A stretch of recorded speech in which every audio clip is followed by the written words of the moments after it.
Who's better for oil prices, Joe Biden or Donald Trump? Hadley, there's a question there. What do you mean better? Do you mean lower or higher?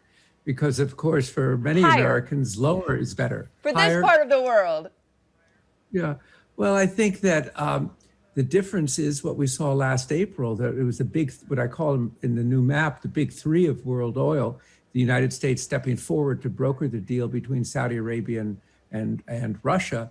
And probably Joe Biden wouldn't have necessarily have taken that kind of step. So I think that answers your question for you. When you think about this with regards to the countdown to Election Day, I'm speaking about your new book, The New Map, which I thoroughly enjoyed. Thank you so much for sending me a signed copy. Thank you. Walk me through how you see this playing out with regards to the election, because your premise is essentially that the United States and China come out the big winners here and that the Middle East, frankly, is on the back foot. Yes. Well, I think that it gets to that question of diversification, which has been really hanging over the region since oil prices collapsed in 2014, combined with the increasing pressures towards what are called energy transition, which has become, the kind of byword for talking about energy today. And the question is the speed at which that happens. And so so that's why you've seen like Abu Dhabi started its really diversification in 2007. Saudi Arabia more recently with Vision 2030, but it's really geared to the fact that, that the energy system will be different 20 or 30 years from now than it is today.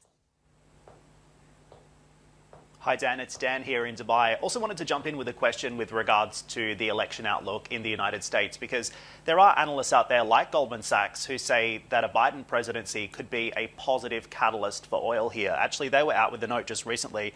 They say, we do not see the upcoming US elections derailing our bullish forecast for oil and gas prices. They say a blue wave is likely to be, in fact, a positive catalyst. A Biden administration could provide a further boost to oil prices by making production, especially for shale, more expensive and more regulated. Do you agree?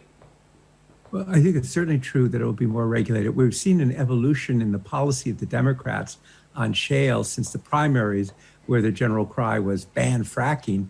And we saw just the other day, the vice presidential candidate, Kamala Harris, saying, no, we're in favor of fracking, we'll continue. And Biden has done the same, saying, I will not ban fracking. So I think that what's really happened is that they realize this is a really important sector of the US economy, involves a lot of jobs. And in addition, that Biden was vice president and chairman of the Senate Foreign Relations Committee. He also recognizes that this is an important attribute for US foreign policy. So, but I think your point is there will be more regulation across the board, including on energy. Indeed, and going back to this overall topic of the energy transition, which is having a profound impact on economies in this part of the world, but also in the United States, Jason Bordoff wrote recently that this energy transition is going to have a profound consequence on the global order as well. He said China, which he technically classifies as an electro-state, is going to rise, and the petro-states like Russia and Saudi Arabia, which are so heavily dependent on oil for their societies and their economies, will ultimately fall. How do you see the energy transition ultimately implicating the global order in the future, and where does it leave the United States? Well, that's a question I tackled in the new map and really gave a lot of thought and focus on. And I think, I agree with Jason. He and I have discussed this issue. China would benefit in two ways from energy transition. One, it imports 75% of its oil, which it regards as a big strategic problem. And if it wasn't importing that oil, it would see itself as better off strategically. The second side is that China has carved out an important position in what we call new energies, whether it's the source of 70% of solar panels or it dominates the lithium-ion battery chain, so supply chain. So all of that is a positive. The U.S., and it's mixed because, of course, the U.S., as you've just been indicating, has a very large oil sector. It's the world's largest producer of oil, world's largest producer of natural gas, actually, as well. On the other hand, what the U.S. has that no one else has is this tremendous innovative culture that stretches from 17 national laboratories in the Department of Energy to tomorrow's startup, to big companies, to universities, research centers.